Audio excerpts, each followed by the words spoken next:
Going upstairs, 2 bedrooms, 1 full bathroom shared between the 2, a Jack and Jill setup as it were.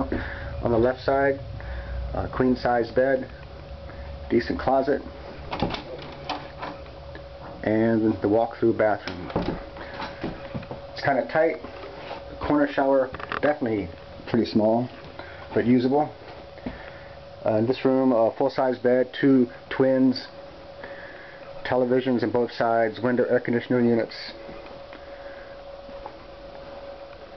and a look downstairs.